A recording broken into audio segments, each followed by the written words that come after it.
Ayan. Sabi dito, pagkatanggap ni Jesus ng alak, sinabi niya na ganap na. Inayoko niya ang kanyang ulo at nalagot ang kanyang hininga. No'y araw ng paghahanda at araw ng mga Hudyo na ayaw ng mga Hudyo na manatili sa krus ang mga bangkay hanggang sa araw ng pamamahinga. Dahil natatangi ang araw na iyon ng pamamahinga. Kaya hiniling nila kay Pilato na ipabalik ang mga binti ng mga ipinako sa krus at alisin ang mga bangkay.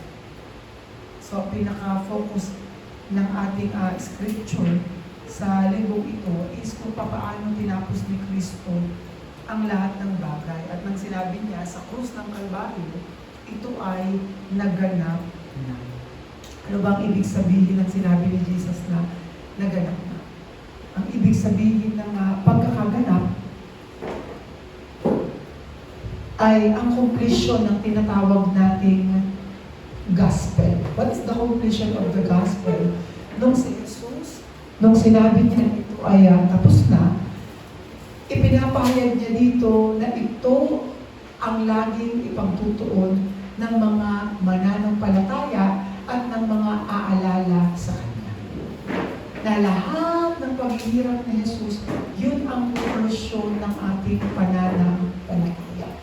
No? At kung paano sinabi niya ito ay naganap na, aariin natin ganap na ang ating pananampalataya sa ginanap ni Kristo. So sa ating pagsisimula, hayaan po natin na magsimula tayo sa isang katanungan. Ano ba ang tanong na meron dyan? Ano ba ang nagpapakristyano sa isang Kristiyano? No? Ano kaya sa tingin ng bawat isa sa atin? Ano ang nagpapakristyano sa isang Kristiyano? Siyempre, marami tayong pwedeng sabihin dyan. We can conclude ourselves as Christian kapag tayo ay nag-church sa isang Kristiyanong simbahan. We can also say that because I am baptized in a Christian church, no? I am following the rules and regulation ng isang Christian church, so I can say na yun ang nagpa-Kristiyano sa akin. Pero ano nga ba ang nagpapa-Kristiyano sa isang Kristiyano? Sabi dyan sa ating introduction, marami ang nag-aakala na ang pagiging Kristiyano ay nangangahulugan ng pagiging bahagi ng isang pisikal na pangkat o relihiyon. Pati na rin ang pagsunod sa mga alituntunin at kasanayan sa loob ng simbahan. So marami ang mga tao, they think of it na ako ay part ng ganitong church, this is Christian church, and I am following the rules and regulation inside the church, so I could say that I am a Christian. I can conclude that I am a Christian since I am baptized, no? Actively, lagi ako nasa church, umaattend ako ng Wednesday, ng Friday, may Saturday, may Sunday pa. Minsan meron pa kaming crusade. Siguro, that makes me a Christian. Pero sabi diyan, sa pagpapatuloy, ang makamundong relihiyon ay nakatuon sa makamundong Kristyanismo. What is the meaning of this? The worldly religion, no, focuses is worldly Christianity. At ang layunin ay pasunurin ang mga tao sa pisikal na kasanayan, makamundong pamantayan, at mga gawain na itinuturing na nakabatay sa pananampalataya. Pero kapag tinignan natin ang Biblia, kapag tayo ay babase, kahit ang mga sinaunang disipulo, mahigpit na nilang sinabi ang diferensya or the difference between the physical religion and the gospel brought by Jesus Christ. Saan natin makikita yan?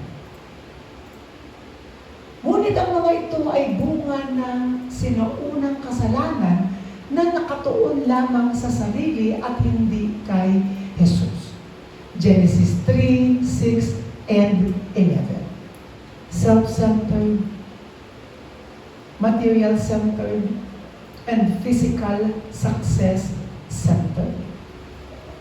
Ito ang naging dahilan kung bakit nabanggit ng Diyos at nasabi niya, pinagsisisihan ko na nilikha ko ang tao. Bakit? I have created them to honor me. But they live their lives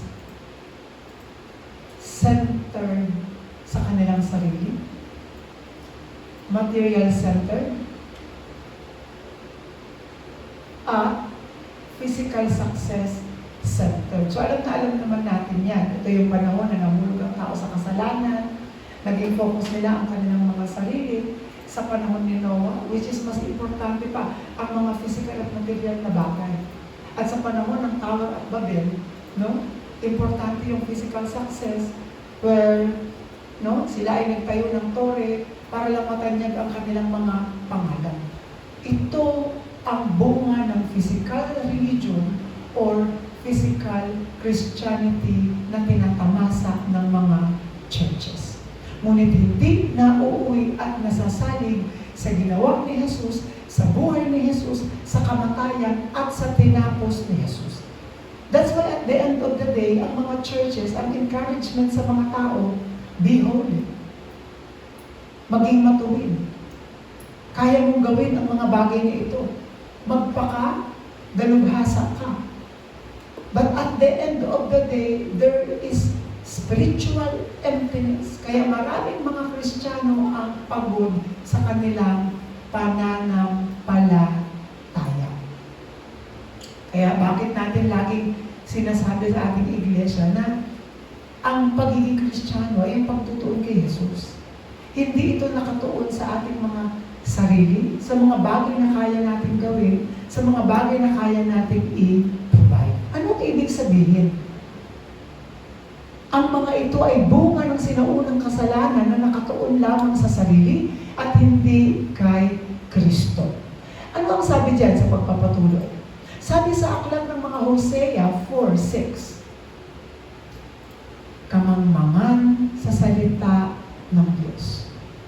Nalipol ang aking bayan dahil sa kamangmangan. Sapagkat itinakwil ninyo ang karunungan, itinatakwil ko din kayo bilang pari, at dahil kinalimutan ninyo ang kautusan ng inyong Diyos, kalilimutan ko rin ang inyong mga anak. Ito yung sumpa ng Diyos. Saan? Hindi ito sumpa lamang sa mga non-believers. Sumpa din ito sa mga taong nagsasabing kumikilala sa Diyos. Ano ang sumisira? Saan?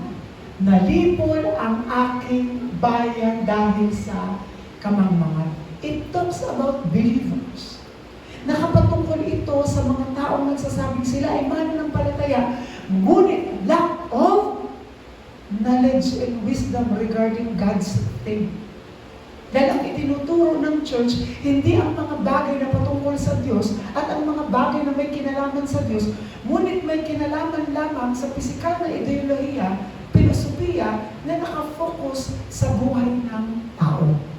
Kaya ang faith, yung faith na tinatamasa ng mga churches is not the faith taught by Jesus Christ, but the faith based on ability and capability of human. Hindi na ang pananampalatayang itinuro ni Jesus, ang pananampalatayang ibinigay ni Jesus, ngunit ang pananampalatayang kayang gawin ng tao. Kaya kong magtiis, kaya kong gawin ito, kaya kong gawin, pero hindi na ipagmamalaki si Kristo. Dahil ang naisisiwalat ay ang atin ng kakayanan. That's why the greatest problem of so-called Christian is lack of knowledge regarding God's things. Kulang na kulang ang kaalaman patungkol kay Jesus, patungkol sa triune God, patungkol sa Diyos, at patungkol sa mga bagay na nais ibigay ng Diyos. Kaya lagi natin ini-insist that gospel is not something to give for them to be inspired and motivated. Gospel is about Jesus Christ who completed our faith.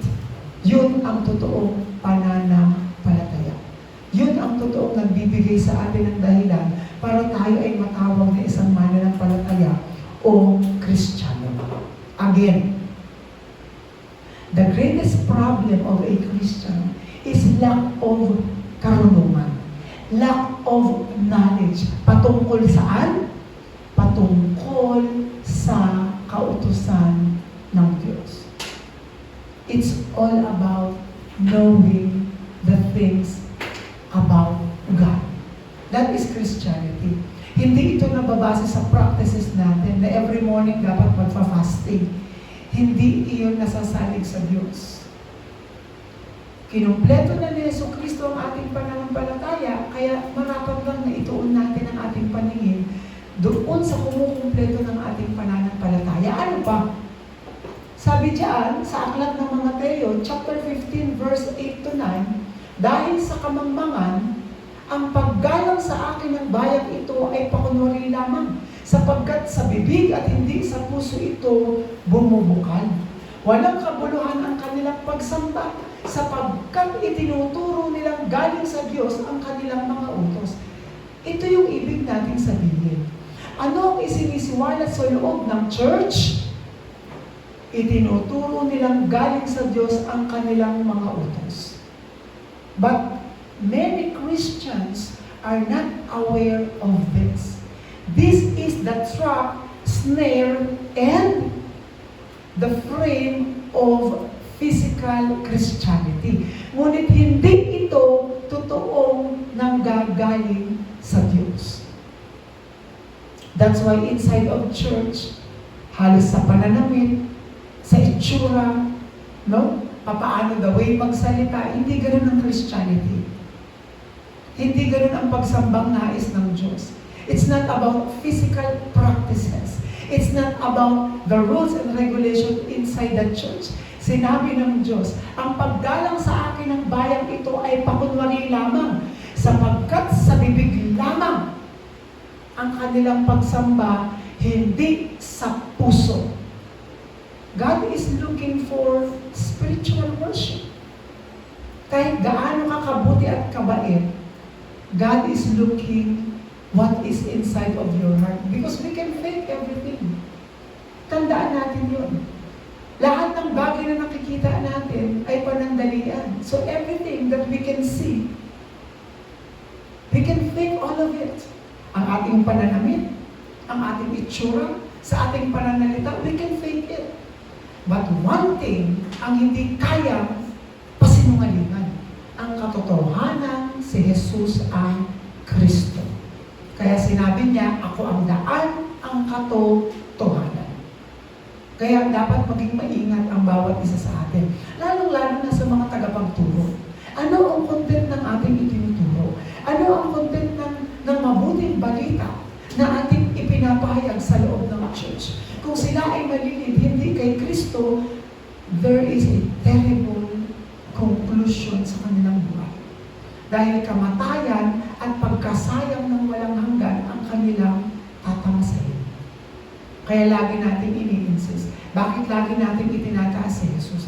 Bakit lagi natin itinutuon si Jesus? Kasi si Jesus yung pinaka-bottom line ng lahat. Alam ba ninyo na yung cross?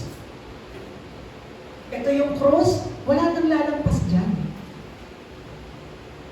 Ito yung cross kung saan namatay si Kristo. Wala nang lalampas dyan.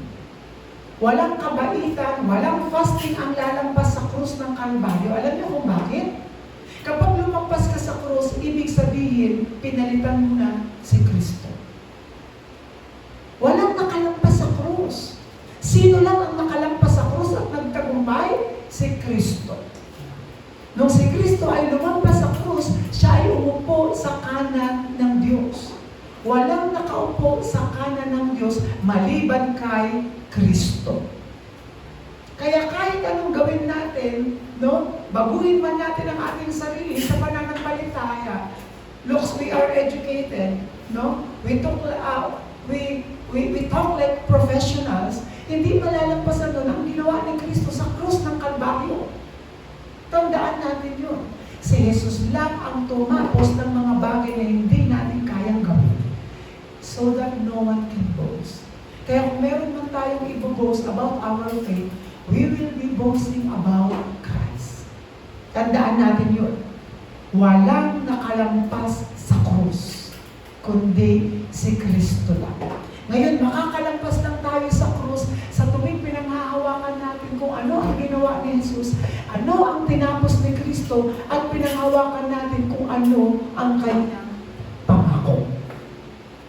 Again, maging maingat tayo sa sinasabi sa aklat ng Matthew chapter 15 verse 8 to 9. Ang paggalang sa akin ng bayang ito ay pakunwari lamang, sapagkat sa bibig at hindi sa puso ito bukal.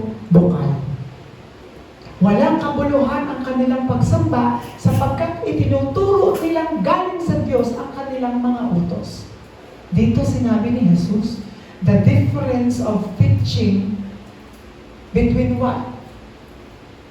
Itinuturo yung galing sa Diyos ang kanilang mga utos. What about us?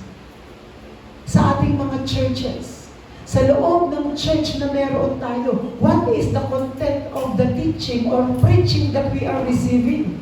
Ito ba ay totoong galing sa Diyos o kautusan lamang na galing sa mga tao? Rules and regulation, human tradition, human rights. No? Kaya gayon na lang tayo pinag-ingat ni Apostol Pablo. Ano ang sabi dyan sa aklat ng mga Kolosas? Kolosas 2, talatang 8, mag-ingat kayo upang hindi kayo mabihag ninuman sa pamamagitan ng walang kabuluhang karunungan. Ano yung walang kabuluhang karunungan? Ito yung sinasabi sa aklat ng mga Hosea, because you are lack of knowledge regarding me. Patungkol kay Kristo, patungkol sa Diyos. Kaya ang mga mananampalataya ay nalilipol. Hindi concrete ang pananampalataya. Kaya kapag may problema, sama sa dami ng problema. Kaya kapag may physical problem, damay ang pananampalataya. Pero sinabi dyan ni Apostol Pablo, mag-ingat kayo upang hindi kayo mabihag ninuman sa pamamagitan ng walang kabuluhang karunungan at pandaraya na ayon sa mga tradisyon ng mga tao at sa mga alituntunin ng mundong ito. At ang mga ito ay hindi ayon kay Kristo. Hello, church.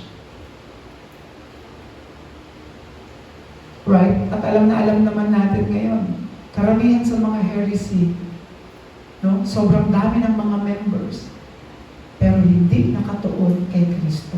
No wonders. Kahit si Kristo naman, no? Kahit si Kristo nung kapanahonan niya, hindi naman lahat naniwala. Kahit yung mga 12 disipulo na natira sa kanya, kumalas pa ang isa. At nung siya ay namatay, halos bumalik sila sa kanilang mga buhay. Why? Hindi absolute ang kanilang pagkakilala kay Jesus. Kailan lang nila muling na-realize na totoo ang sinalita ni Jesus? Nung si Jesus ay muling nabuhay at nagpakita sa kanila. Kaya nga sabi ng Biblia, meron 2 uri ng daan. Ang maluwag na daan at ang makipot na daan. Saan patungo ang maluwag na daan na tinatangkilik ng buong mundo? Tinatangkilik ng napakaraming tao na ang dulo ay kapahamakan. Ngunit ang makipot na daan ay merong kaakibat na buhay na walang hanggan. Ano ang nagpapakristyano sa isang Kristiyano? Hindi ang kanyang pananamit, hindi ang kanyang pananalita, hindi ang kanyang uri ng pamumuhay, ngunit ang uri ng kanyang confession patungkol kay Jesus.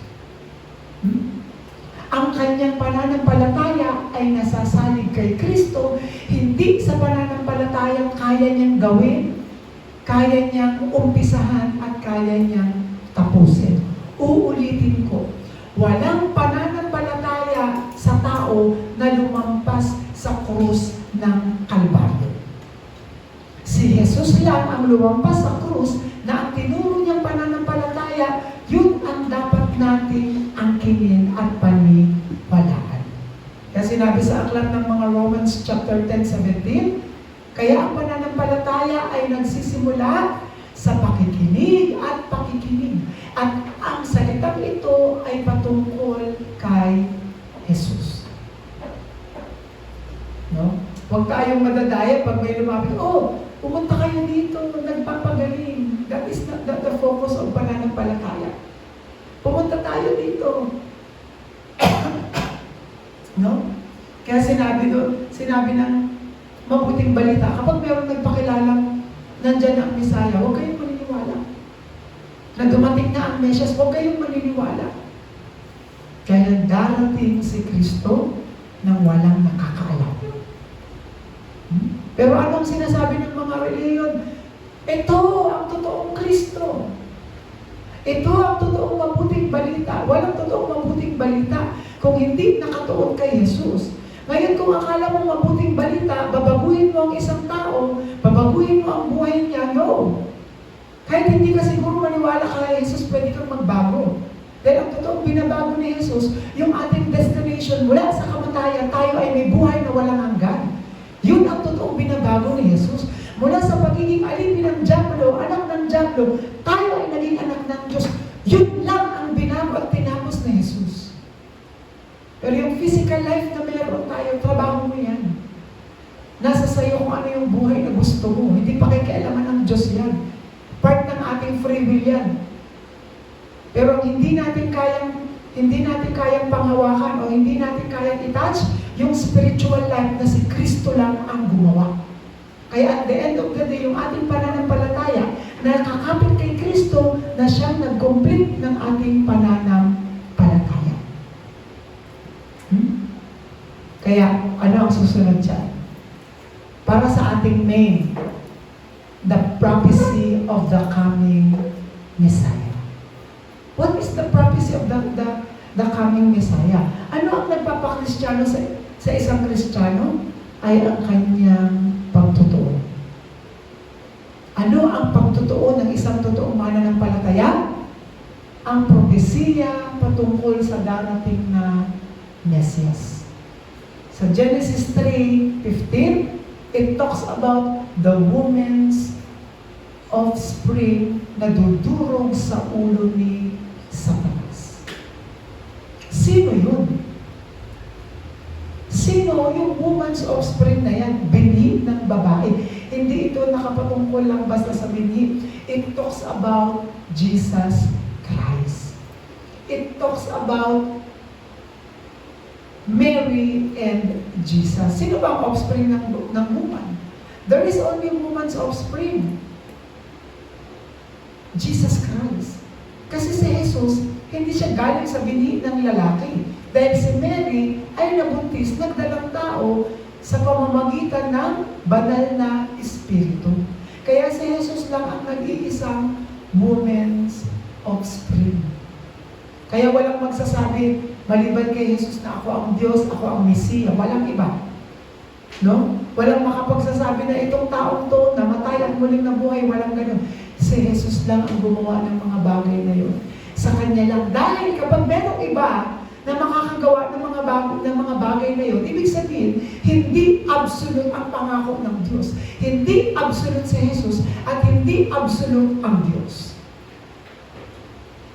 Kaya umiikot pa rin tayo sa paniniwala na si Jesus ang pinapatungkulan ng ating pananampalataya. Kayo ng babae ay aking pag-aawayin. Binhi mo't binhi niya ay lagi kong paglalabanin. Ang binhi niya ang dudurog sa ulo at sa sakong niya ay ikaw ang paglaw. Ano ang ibig sabihin ng mga bagay na ito? Ito yung time na ipinako na si Jesus Christ. Ang pagkamatay ni Jesus Christ ang pagdurog sa ulo ni Satanas. Ano pa ang sabi diyan sa aklat ng mga Exodus 3:18? Pakikinggan ka ng aking bayan, pagkatapos isasama mo ang mga pinuno ng Israel at pumunta kayo sa Paraon. Sabihin mong si Yahweh, ang Diyos ng mga Hebreo, ay nagpakita sa iyo at kayo'y maglalakbay ng 3 araw papunta sa ilang upang maghandog sa akin. Sino ang pinapatungkulan dito? Who is the greatest offering? It is Jesus Christ. It is the life of Jesus Christ. Ipine-prepare dito kung paano si Jesus Christ ay mamamatay at magbububo ng dugo. Kaya nga yung last plagues, no, na tinanggap ng Ehipto is about, what is the answer? Posting what? Blood. Putting blood to the doorpost of your houses. Dugo na ihahandog. Ito yung dugo ng Jesus na bumubo sa krus ng Kalbaryo. At ano pa ang sabi diyan sa Isaiah 7:14? Dahil dito, si Yahweh mismo ang magbibigay sa inyo ng palatandaan. Maglilihi ang isang dalaga at magsisilang ng isang sanggol na lalaki at tatawagin siya sa pangalang Emmanuel. Ang ibig sabihin ay kasama natin ang Diyos. Saan ito na ilathala? Sa aklat ng mga Mateo 1:21. 21, 22, 23, it talks about Jesus. It talks about Emmanuel na siyang laging sa atin. Ito yung ating pagtutuon. Hindi lang sa mga bagay, Lord, paano kaya ako babait? Sabi ko nga last time, kahit hindi mo pangarapin bumait, meron tayong likas na kabaitan. Kahit sabihin mo na masama ang ugali mo, meron tayong likas na kabutihan sa ating mga puso. Kahit ayaw mong bumait, likas na mabait ang tao. Kahit ayaw mong tumulong, likas na matulungin ang tao. Because we are created in the image of God. Kaya ayaw mo man, automatic, dinadala tayo ng mga, pero hindi yun ang focus ng kaligtasan ng tao. Ang focus ng kaligtasan ng ating espiritu ay kung paano ipinaliwanag ng Diyos ang darating na Mesiyas doon pa lang sa Old Testament mula doon nang dumating si Jesus. Kaya ang focus natin is the prophecy of the coming Messiah. Ano pa yung pagtotoo ng isang mananampalataya? Pangalawa, the finished work of the Messiah. Ito yung hindi alam ng maraming mananampalataya. Hindi alam ng maraming Kristiyano kung ano ang tinapos ni Kristo. Kaya at the end of the day, pag sumama ka sa church namin, kailangan magbago ka para makita ng iba, ikaw ang magiging evidence. Hindi yan ang tinapos ni Kristo. Kaya ang mga churches ngayon, hindi na church that focuses to Christ. Nagiging kulto na because of rules and regulation. Dapat uniform tayo. Dapat ba laging uniform kapag laging nasa church? Hindi. Ang totoong uniform lang na isa ng mga mananampalataya ay ang tinapos ni Kristo sa krus ng Kalbaryo. Na hindi mo kayang gawin kahit mag-fasting ka pa ng 40 days. Kahit mag-fasting ka ng 40 days, hindi mo magagawa ang ginawa ni Kristo sa krus ng Kalbaryo. Kahit ipamahagi mo pa yung 3 taong sahod mo sa mga mahihirap, hindi mo magagawa ang tinapos ni Kristo. Ang kailangan lang natin gawin is panampalatayanan at ituon ang ating paningin sa tinapos ni Kristo because we cannot do that. The only things na kaya natin gawin is ituon ang ating paningin kay Jesus. Tinapos niya, pinaniwalaan ko, tinanggap ko, yun ang totoong Kristiyano. No? Ang ginagawa kasi ng mga church, bago ka matawag na totoong Christian, dapat nagpa-fasting ka. Bago ka matawag na totoong Christian, dapat wala kang absent sa church. Masasabi kang totoong Christian kapag yung pananamit mo, yung pananalita mo, laging malumanay, magalang, hindi ganun yun. Hindi ganun. Tandaan mo, kahit hindi ka Kristiyano, may mas mabait sa'yo. Kahit hindi ka Kristiyano, may mas galante sa'yo. Pero ano ang uniqueness ng isang mananampalataya? Either nandun tayo sa taas o nasa baba na kay Kristo ang ating pananampalataya, hindi sa ating kakayanan. Yun ang totoong nagpapakristyano sa isang Kristiyano. Sabi dyan sa John 1:1, what is the finished work of Jesus Christ? Nang pasimula ay naroon ang salita. Ang salita ay kasama ng Diyos at ang salita ay Diyos. Sabi dyan sa John 1:14, Naging tao ang salita at nanirahan sa piling namin. Nakita namin ang kalwalhatian ng tunay na kanyang bilang kaisa-isang anak ng Ama. Siya ay puspos ng kagandahang loob at ng katotohanan. Sino ang pinapatungkulan dyan? Sino ba ang salita na nagkatawang tao? Naging tao ang salita at nanirahan kapiling natin? Si Kristo, si Jesus.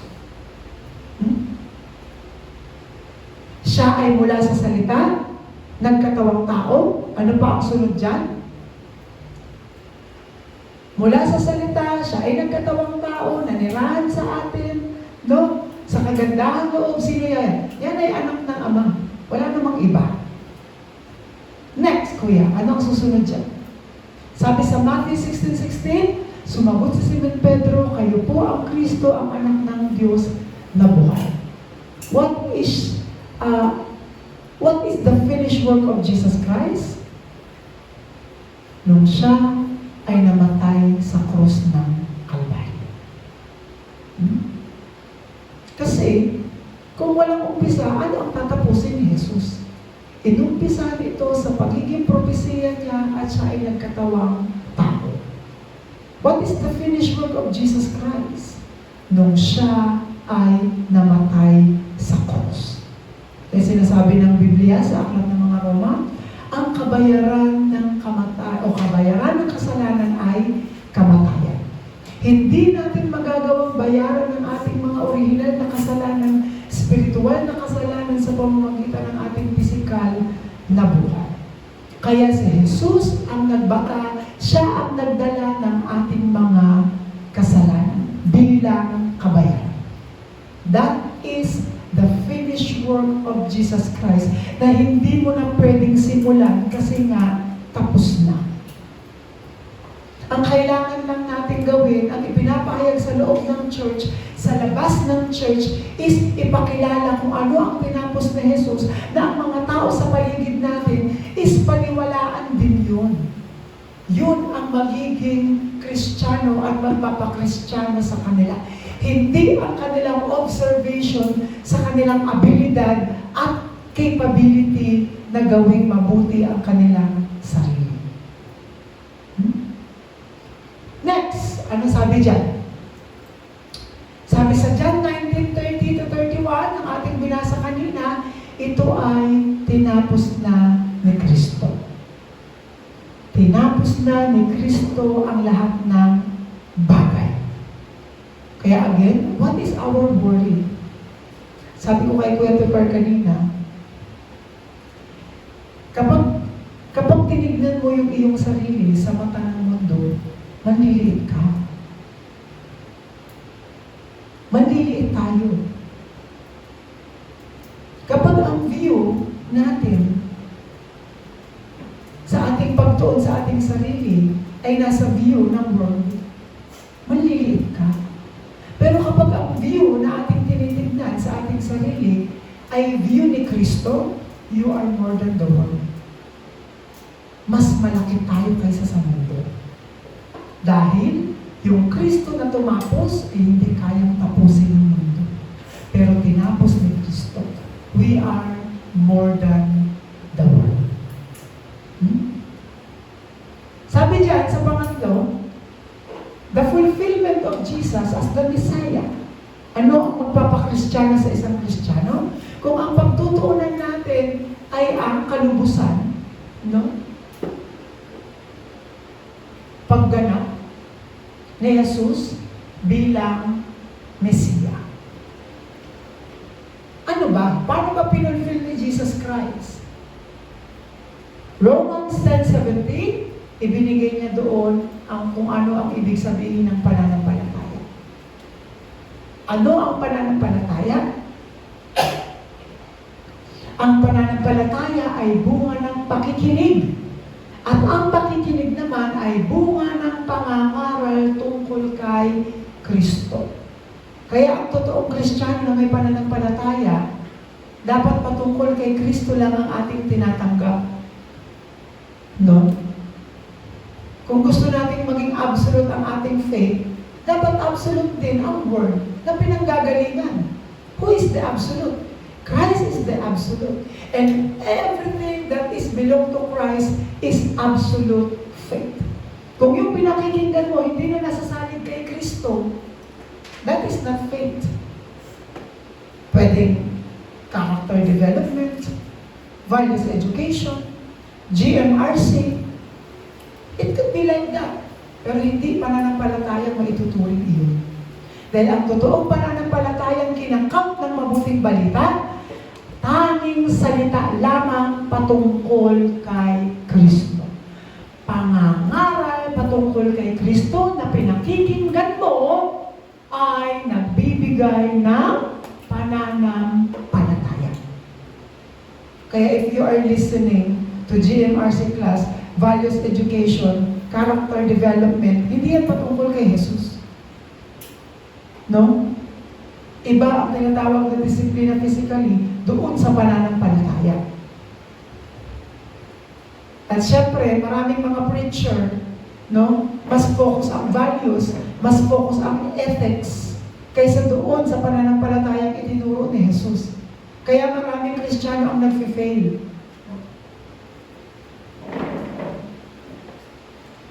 Kasi hindi makita ang kaibahan, no? Ng physical ethics at ng pananampalataya. Ethics is belong to the world. You know, Christian ethics, values education, GMRC. Walang patungkol kay Jesus dyan. Ang pinaka-purpose lang ng mga bagay na yan is interaction. Interpersonal relationship. Pakikitungo. Pakikikapwa. Pero walang faith dyan. Walang faith na nanggagaling sa values education. Walang faith na nanggagaling sa GMRC. Kasi walang faith na nanggagaling sa atin. Ang faith, hindi nanggagaling sa iyo. Hindi nanggagaling kahit saan. Ang faith ay nanggagaling sa Diyos na nagbigay kay Kristo na ibinabak sa atin. Tandaan natin yun, ha? Walang faith galing sa lupa na umakyat sa langit. Pero ang pananampalataya ay ang galing sa taas na ibinaba sa lupa. Si Kristo yan. Dapat makita natin yun. No? Walang GMRC, walang values education ang tatalo sa pananampalataya. Dahil hindi tayo maliligtas spiritually ng GMRC, values education. Ang makapagliligtas sa atin sa kamatayang walang hanggan ay ang pananampalatayang brought by Jesus. Part ng kanyang ministeryong tinapos. Wala tayong part doon. Kaya nga laging ini-insist, so that no one can boast. Kahit pastor ako, pwede ko bang ipagmalaki ang aking sarili? Hanggat meron akong physical na laman, tao pa rin ako. Pero ano ang nagiging uniqueness sa atin? Kristo.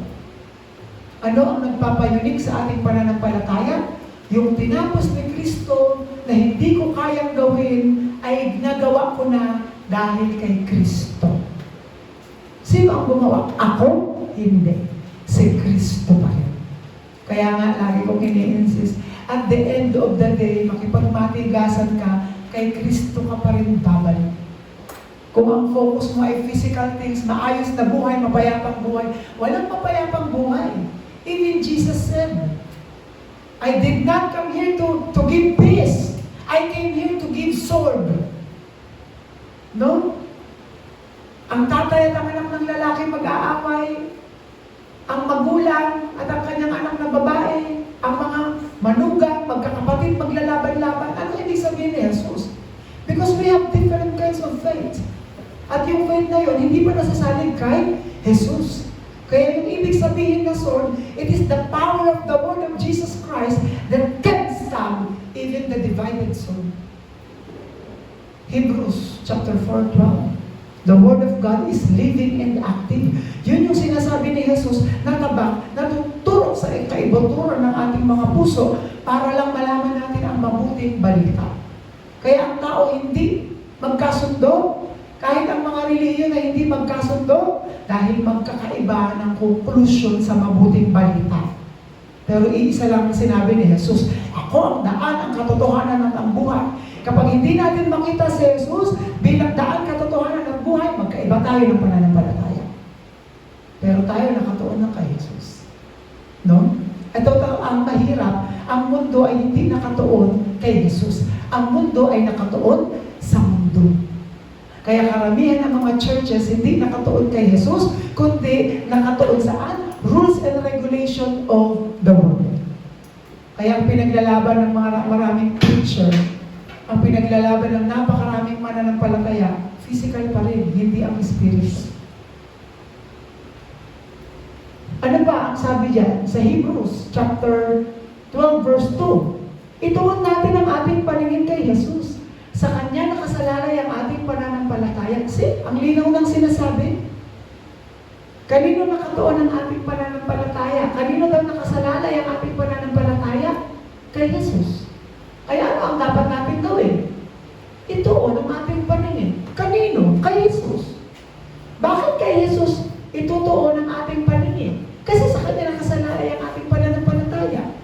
Kung sinasabi natin na tayo ay faithful, tayo ay may pananampalataya, dapat yung pananampalataya mo may pinagtutuunan. Kaso ang pananampalataya ng mga churches is self-faith. Kaya kaya mong magbago, kaya mong baguhin ang buhay mo. Hindi yun ang focus ng mabuting balita. It is the battle of spirituality. Walang physical ang makakagapi sa espiritu. Dahil lahat ng nakikita natin physical, panandalian. Pero ang pagtutuon ng pananampalatayang itinuro ni Jesus ay magpawalang hanggan.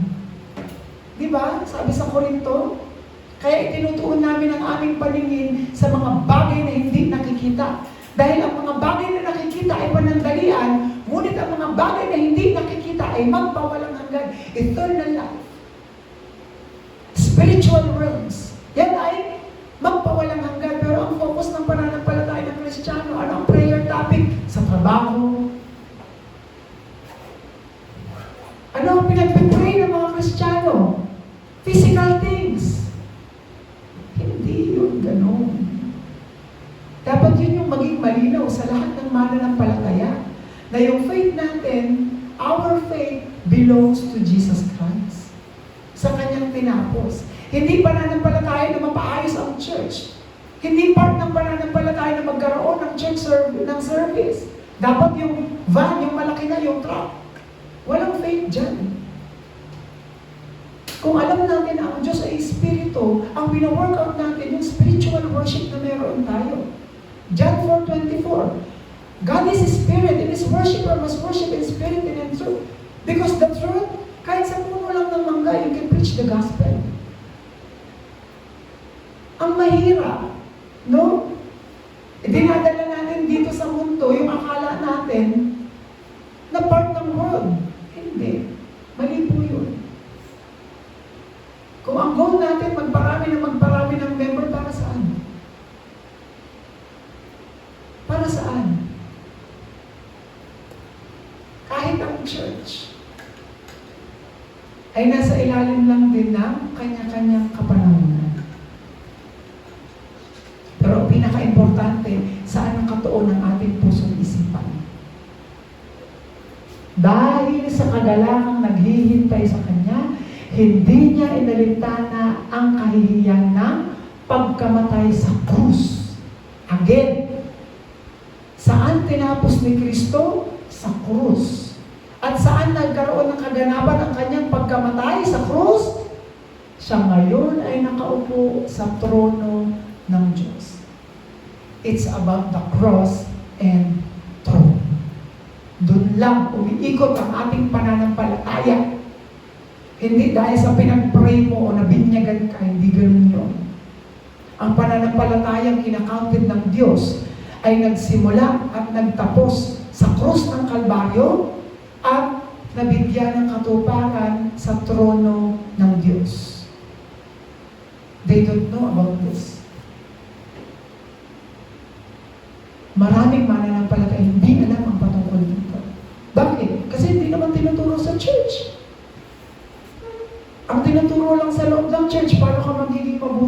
Paano ka babait? Paano ka tutulong? Paano ka magta-tithes? Paano ka mag-offering? Hindi masama ang mga bagay na ito.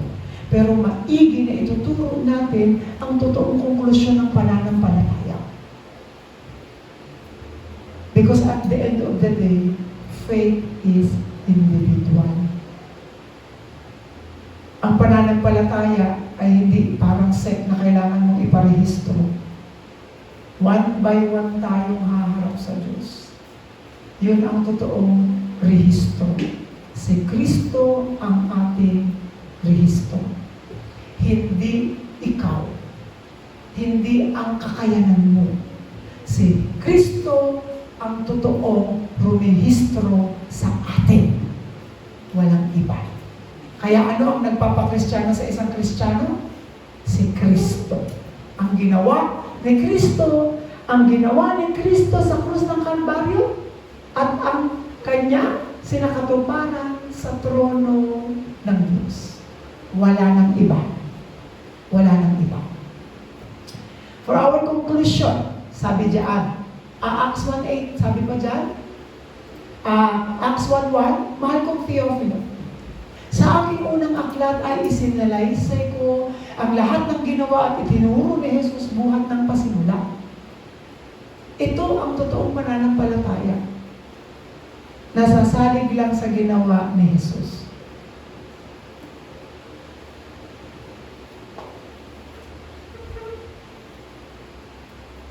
This is the letter of Dr. Luke